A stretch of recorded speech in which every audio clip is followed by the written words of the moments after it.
Boy, talk about an area that is ripe for discussion right now in the Capitol. Transportation, how we fund our highways, our interstates, our state highways, the rest of our roads, where that money comes from, how we spend it. This is all stuff that the legislature and our new governor are going to be discussing here in the next few weeks and the next few months. So we've brought in two experts to help us get a handle on these things. And our first speaker is going to be a gentleman that I've had a lot of contact with over the last 5-10 years on a whole array of policy issues for many years. How many years were you the Director of Research for the Wisconsin Taxpayers Alliance? 18 years. Dale was Director of Research for the Taxpayers Alliance and now works for the Wisconsin Counties Association and an arm of the Counties Association called Forward Analytics. Before I bring Dale up, I just want to also take this opportunity to introduce a man who's going to be beamed in from Florida, and that's Bob Poole.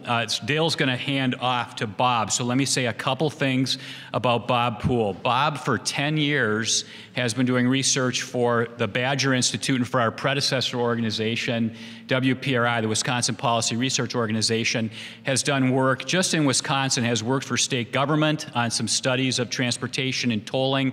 I know he's worked at least for one other business entity in Milwaukee many years ago on transportation. He really is one of the foremost experts on transportation in the entire country. I think he's probably spoken in or done research in most states in the union and a lot of federal government work as well. But in the realm of transportation, he also has a particular expertise in tolling and the roads of the future.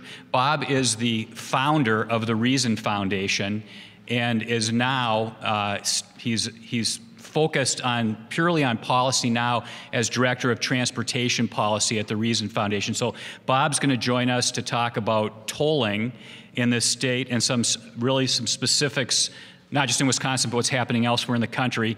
But first, we've asked and been very fortunate to get a yes from Dale Knapp when we asked him if he would kind of lay out our transportation funding and expenditure system in this state. So Dale, if you wouldn't mind joining us, we'd appreciate it. Dale's going to talk for maybe 10 minutes and then hand it off to Bob, and then we're going to take some questions at the end. Thanks. Thanks, Mike. It's great to be here. I was excited when Mike asked me to do this piece for him. When I was with the Taxpayers Alliance, we did quite a number of pieces on transportation. We did a piece for LGI, the Local Government Institute, several years ago. So it's something that I'm very familiar with, and it's it's a topic that everybody's talking about. We've been talking about it for at least the past 8-10 years. And essentially, the way I see it in the report, really transportation finance in Wisconsin really comes down to a few numbers, which you sort of see on the screen here. The bottom line will be that 0.4% there, which we'll get to. So in the report, we lay out in some detail the revenues and the expenditures, sort of how they work.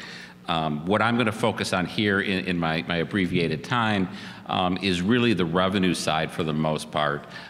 Gas taxes, the overall transportation fund, and one of the long-term issues that we have that really is behind a lot of the issues in terms of transportation finance, and that's growing debt service. When we think about transportation revenues, in particular the gas tax, the amount of collections that we get really come down to two variables. One is what's the price of or what's the gas tax level? What level is it at? Is it being raised or not? And how many gallons are being consumed? And that's really driven by the economy. So this chart here sort of, it does a nice job of showing you how transportation revenues react to changes in the gas tax, changes in the economy over time. And so for the gas tax, I segmented it into 3 different periods, 2000 to 2007. We had a fairly strong economy. So travel was growing, more gallons of gas were being purchased. We also had indexing of the gas tax, so an annual increase adjusted by inflation to the gas tax. During that time, collections rose an average of 3.2% a year. Decent gain. General fund revenues grew more, other taxes grew more, but it was a good gain. We stopped indexing in 2006. 2007, 2009, we know we had a fairly severe recession. It was actually, the economy was fairly sluggish until about 2013. So you can look at that period from 2007 to 2013, really driven by the economy. In particular, the number of gallons of gas purchased actually went down during that time. Collections also went down, obviously, with the unchanged tax. Since 2013, we've had very low unemployment. The economy's been booming. In Wisconsin, we're a very transportation-dependent economy in that big in manufacturing, big in agriculture. We've got to get these products to market. So a booming economy, we have more trucks on the road, et cetera. But even with that strong economy, with no change in the gas tax, collections only rose 1.9% a year. Very modest growth. The same thing you can see with the vehicle registration fee, another big revenue source for the transportation fund. If you go back to 2000 to 2003, when there was no change in the registration fund or the registration fee, revenues grew about 0.7% a year. The next several years, we had 2 increases, some fairly large, and revenues responded. And since then, since 2008, we've had no change. And again, revenues grew about 1.8% per year, so fairly modest growth. So we can look at the last 9 years. We've had no changes in any gas taxes or registration fees, with the one exception of the very recent tax on electric vehicles, which really doesn't figure into this. But you look, the transportation fund grew 1.7% per year on average. So compare that to, a lot of people compare to inflation, the CPI, which is not a great measure to measure transportation revenues to, because the CPI measures inflation for household purchases, but people still use that. But that grew an average of 1.8% a year. General fund revenues, which we use to fund schools and prisons and Medicaid and those types of things, grew an average of 3.2% a year. And a transportation cost index, the actual cost, the increase in cost to actually replace and fix roads grew 2.2% a year. So our revenues weren't even keeping up with the transportation cost index during that time period. So on the revenue side, you've got this going on.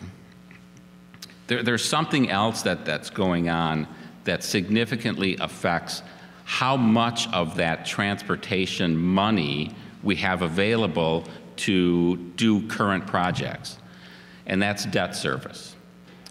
So in my piece, I explained sort of what happened from about 2003 to 2011 in terms of debt.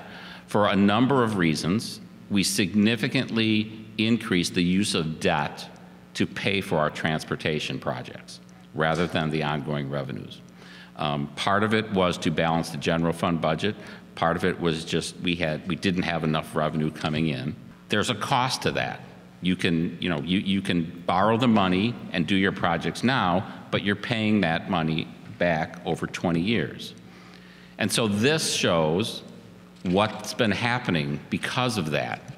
This is the amount of debt service that we're paying relative to the transportation fund. So if you go back to 2000, about 7% of transportation fund revenues were going to pay debt service, money that was borrowed in the prior 20 years. Today we're approaching 20%. So we have transportation fund revenues that are growing 1.7, 1.8% a year, but we can't even use all of that because a significant portion of it, 1 in every $5 that's coming in, is going for borrowing that we've done over the past 20 years. What does that mean?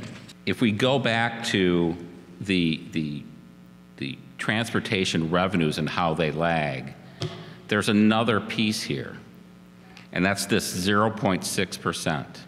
So if we net out transportation revenues, we net out that growing debt service, that those dollars that we don't have for current projects, the amount of money we do have in the transportation fund is growing 0.6% a year, less than 1% a year in terms of growth in those transportation dollars. That's scary enough. But what happens when we look forward? The Department of Transportation a couple of years ago put together some projections in terms of what they expect in transportation revenues and some spending scenarios that go along with that. One of the things they note is that, and we've all known this to some degree, but they're expecting a significant increase, a much faster growth in terms of fuel efficiency over the next 20 years. We're looking here over the next 10 years. The miles per gallon is growing significantly. As a result of that, they're actually expecting fewer gas tax collections in 2027 compared to now. So not just slow growth, an actual decline in gas tax collections. The transportation fund, under their estimates, will grow 0.4% a year. Now, take that 0.4% per year and now take off that growing debt service, and you probably don't have any transportation fund revenues, growth in revenues for ongoing projects. What does that mean for Wisconsin's roads and highways? So they did a number of scenarios. Under the first scenario, you're actually spending less than they were in the 2017-19 budget. Even if we spent less over the next 10 years, there's a gap between revenues and expenditures of about 2.9%. So,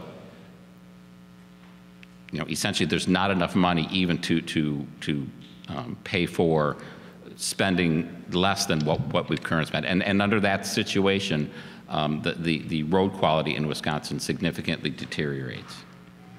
We can have a modest spending increase. There's a $7.94 billion gap, 22%. And even under that, road conditions deteriorate to some degree. So under all scenarios, road quality deteriorates. We've known this for a number of years. We have a significant challenge in terms of how we fund roads. We're not alone. Every state, pretty much every state in the country is having similar issues. Since 2013, I believe 25 states have addressed their problems, raising the gas tax or doing some other form of transportation funding mechanism to increase the amount of money that they have available for roads. We've discussed it, it's gone nowhere. But we do have this challenge. We know that our roads are not in great shape as it is. And under the current funding mechanism, it's just, our system's just not sustainable. So with that preview, I guess let me turn it over to Bob. Thank you all for attending. Wisconsin, like all other U.S. states, has two big problems facing highway transportation. Number one is the interstates are wearing out and really need to be rebuilt. And you've made a start on that, but there's a long ways to go and without the funding. The other, as Dale mentioned, is the coming decline in per gallon fuel taxes, which is worse even than the Wisconsin DOT study from a few years ago said, and I'll show you that in a minute. I think these two problems need to be solved together. We're not going to get the interstate reconstruction and modernization without fixing the revenue problem. In December, the Transportation Research Board produced a major report, over 600 pages, on the future of the interstate highway system in this country. It was called for by Congress in the last reauthorization bill. They concluded that the interstates indeed are wearing out. Nearly all of them need to be rebuilt, which means ripping up the pavement in many cases and putting it in anew, and many of them widened over the next several decades. They estimated the cost of a basic level of doing this at $57 billion a year for the next 2 decades. And if you read the fine print in their report, they called for major increases in federal and state fuel taxes to do that. It would be an over 300% increase in those taxes, which I think is not going to happen in anybody's scenario of the future. And more to the point, Congress, if there was a big increase in the federal tax, Congress would likely spread it out over all the different federal programs, not just the interstates. There were also 2 national commissions, one in 2007, one in 2009, that made detailed study of how are we going to fund transportation in the future, particularly highways. And both concluded that we need to start a process to replace per gallon fuel taxes with charging per mile traveled, because per mile is going to be independent of fuel economy. It's going to be independent of how fast electric vehicles move into the fleet and replace conventional cars and so forth. And so that is the challenge. And most people in state DOTs around the country understand this. They just haven't made any decisions to go to the legislature and say, here's how we recommend starting that process. Here's the projection that was made just last year by a colleague of mine at a traffic and revenue forecasting company, looking at the federal plus state fuel tax revenue over between now and 2050. The red line at the top is what would happen if fuel economy stayed the same and electric vehicles weren't here. The green line is the most likely, most likely projection using the Energy Information Institutions at the federal government's best projection of what actual fuel economy will be, plus a modest projection of electric vehicles coming into the fleet. And you can see it, the revenue plummets by 2040. It's down almost by half. And the bottom line is, if there's more aggressive penetration of electric vehicles by a forecast from Bloomberg, it would be even worse. My conclusion from this picture is the status quo is not going to rebuild Wisconsin's interstates. You could index the fuel tax, go back to that. It would make a little bit of a difference, but it's not going to overcome the drastic downward thing that's going to happen from changes in vehicle propulsion and fuel economy over coming decades. And the odds of a new federal program that's going to be like the original one in 1956 with 90% federal funding at a hugely increased level, that's a pipe dream. That is not going to happen either. So basically, states which own the interstates, Wisconsin owns all those interstate highways in your state, have going to have to figure out their own way forward, and that's what I want to address here. The conclusion that I'm recommending, and it's based on partly on the work of that national commission that I mentioned, but also on a previous Reason Foundation study, is that financing using toll revenue is the best way to address both of these problems.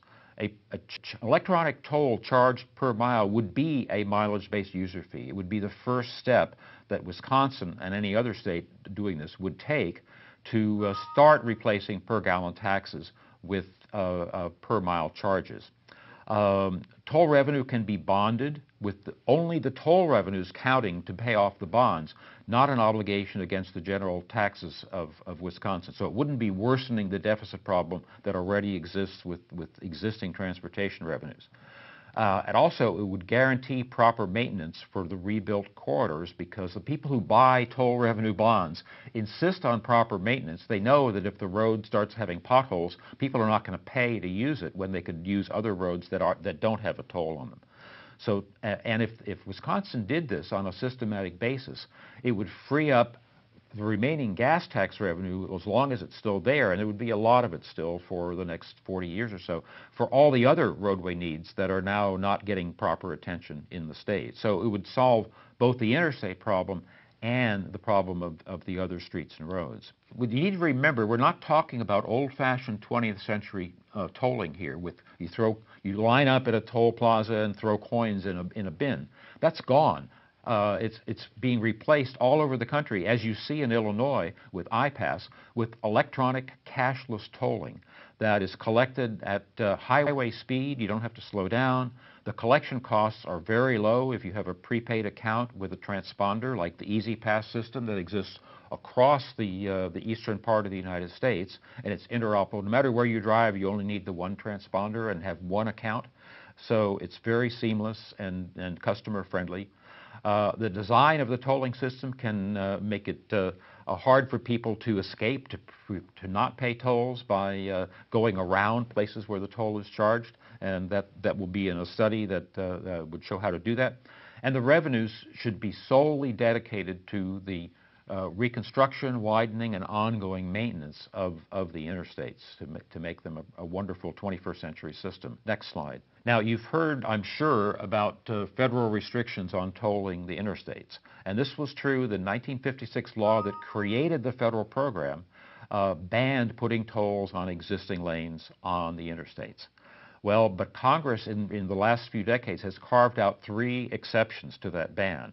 Number one, there's a 3-state pilot program that no states have actually used it, that allows each state that participates to do one toll finance interstate project. A second exemption is the bridge exception. You can replace any and all bridges on an interstate highway with toll bridges, and the feds will say, that's fine, go ahead and do it. The third is a value pricing program that applies only to congested urban interstates, and you can charge variable tolls on all the lanes of a congested urban interstate under that program, which any state can join. So those are the exceptions. What's happening today is other states are moving forward to take advantage of those exceptions.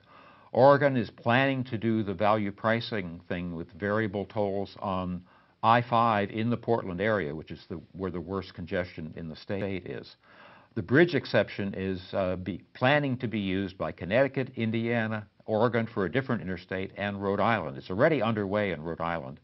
And by the way, Federal Highway Administration defines a bridge for this purpose as anything that's 20 feet or longer.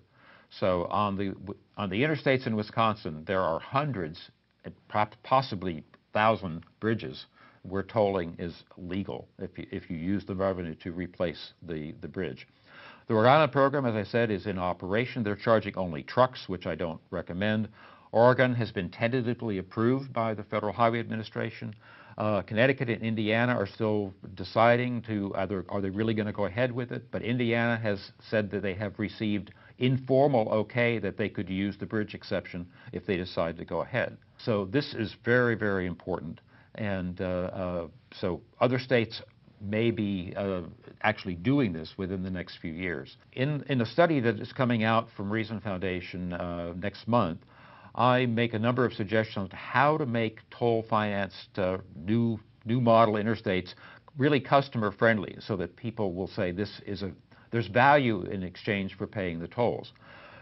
First of all, you would charge the tolls instead of the existing federal and state gas taxes. And so that would mean you're not paying twice. You're only paying for the miles you drive on these rebuilt interstates that have tolls. You'd only pay the toll, not the gas tax. And you can get a rebate on the gas tax, and that is doable. Second, limit the use of the revenues only to the expenses of those interstates, so that this does not become a cash cow for all other transportation purposes. It's a program to rebuild the interstates and maintain them properly, and that's the sole purpose. Then you would also not start charging tolls until a corridor is rebuilt. You don't want to charge people while they're having to drive at 2 miles an hour through construction zones for 3 years. You charge them only when they're getting something better in exchange for paying the tolls. And all vehicles would pay the tolls. You don't single out anybody for being exempt, which is unfair and potentially unconstitutional under the Interstate Commerce Clause of the Constitution. You charge the same tolls to in-state and out-of-state vehicles, and all states should be doing this. That's, again, is potentially actionable on legal grounds if you discriminate between in-state and out-of-state users. And finally, there should be real service plazas on the rebuilt interstates, which currently there's a federal ban dating to 1956 on having any commercial services except vending machines at an interstate rest area. But just like in Illinois where they have these wonderful service plazas, next generation interstates in Wisconsin and everywhere else ought to have real service plazas for cars and trucks. And Congress could do that if there was enough pressure put on them. Next slide, please. So Wisconsin, as you may remember, in 2016, the legislature appropriated money for a major tolling study, and it was done by HNTB, a very reputable firm, explained 21st century tolling. It assessed how serious the transportation problem, financing problem in Wisconsin is. It estimated what kind of toll rates could be charged to cars and trucks if there were going to be an interstate tolling program in the state. So very good study, but it did not assess what it would actually cost to rebuild and widen where it's needed the interstates in the state that have not been redone, and whether the toll revenue that they estimated would be enough to support bonding to pay for the whole cost of that reconstruction and widening. By contrast, Indiana did a Phase 1 study like that, and they also completed late last fall a Phase 2 study. The 2017 first Phase 1 estimated the toll revenue similar to Wisconsin's Phase 1 study.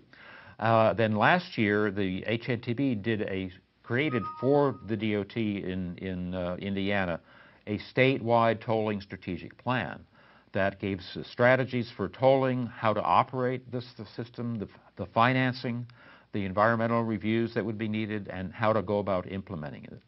And next slide, I recommend strongly that Wisconsin should take advantage of the leadership in the House and Senate that favors something like this, at least exploring it, to do a Phase 2 study. That was actually passed last year by the legislature, but unfortunately Governor Walker vetoed it. This is a new year, a new legislature, a new governor.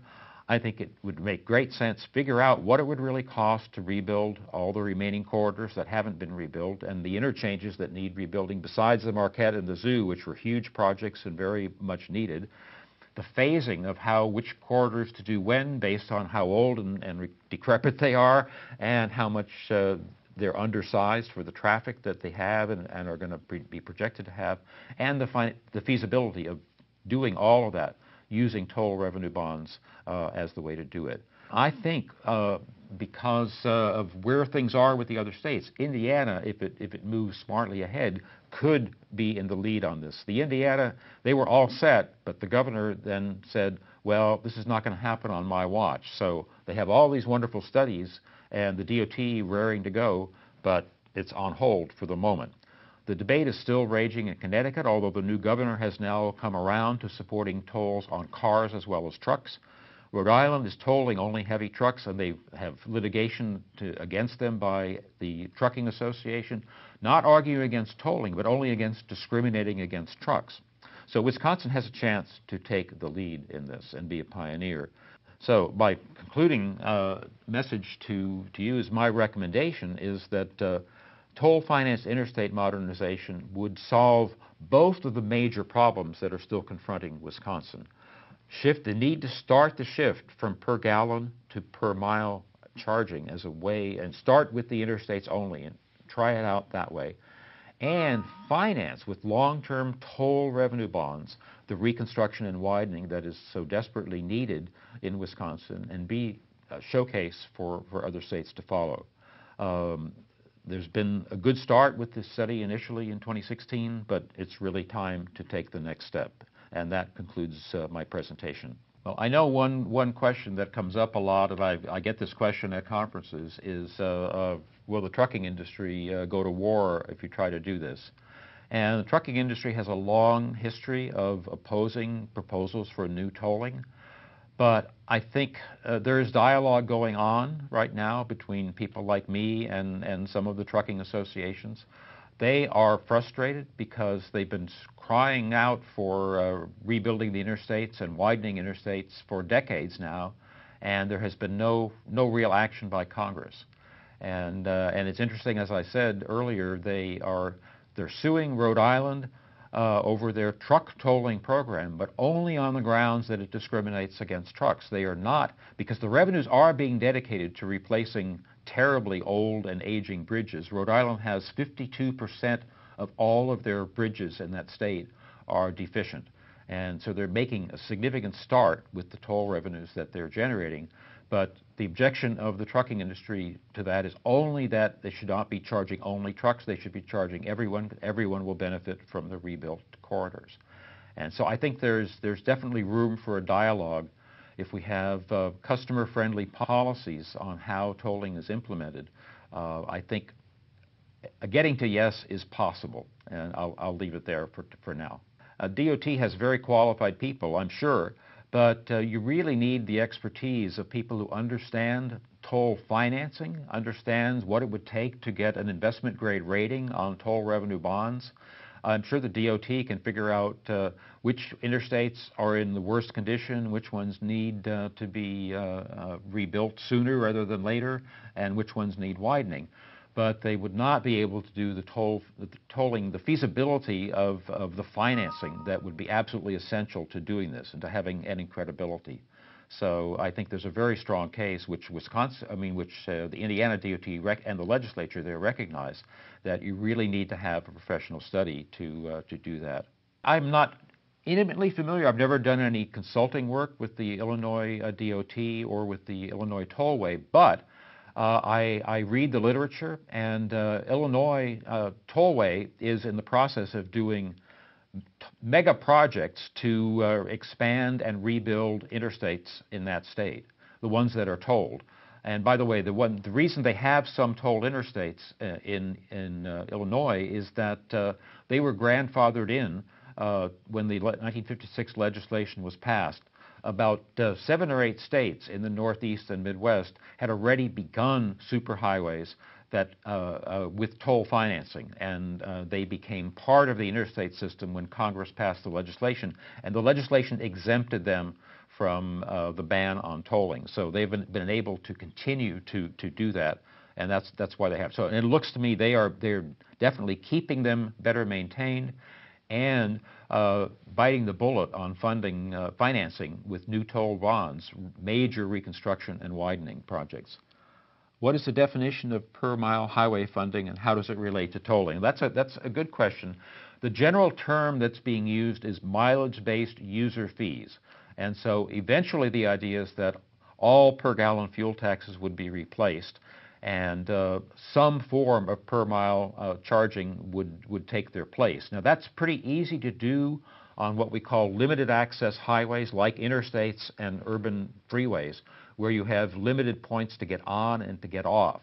So you could just put the equipment at the on-ramps and the off-ramps, and you would know exactly how many miles people drove on that limited access route and charge them the per-mile rate.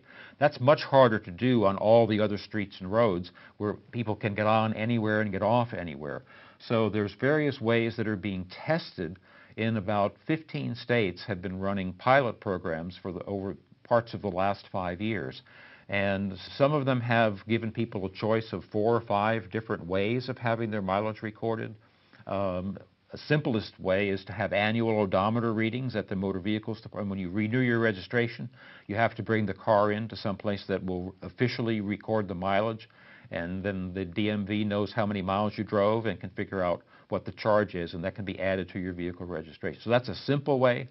Some people could do it with smartphones that have GPS in them. I participated in a trial of the I-95 Corridor Coalition, all the states that have I-95 on the East Coast, and I had a gadget that plugged into the diagnostic port under my dashboard and used cell towers to keep track of in general, where I drove.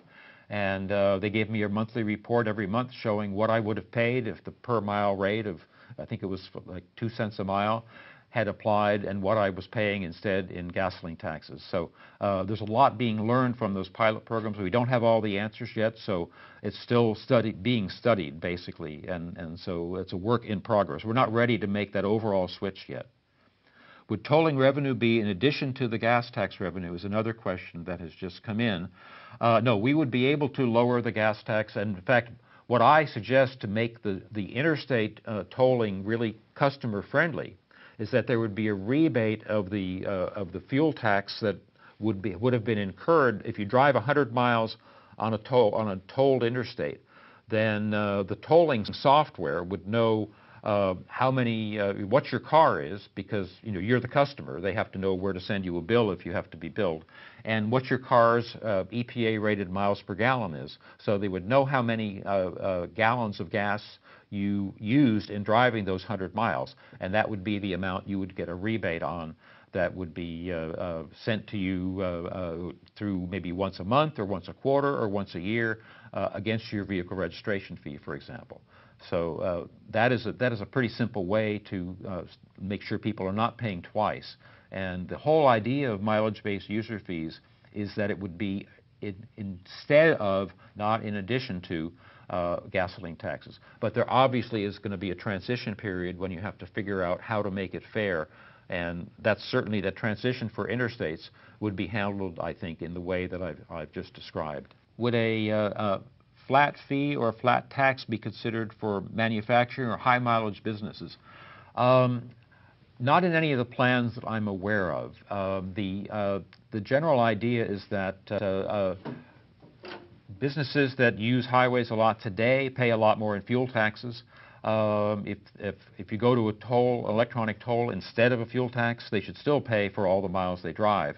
It's not fair. They have the same wear and tear on the road per mile driven as anybody else, and so a fair system is one where everybody pays the same for a given kind of vehicle, pays the same rate per mile. Now, obviously, a big Class A truck, which weighs a whole lot more and does a lot more damage, wear and tear to the road, typically pays about 4 times as much per mile as a car pays on toll roads. And so something like that ratio would probably be in effect for the toll rates on newly tolled interstates. So, okay, I'm told this will be the last question, and my time is up. Thank you very much for listening, and I'll relinquish my time now to the Badger Institute folks. Thank you very much.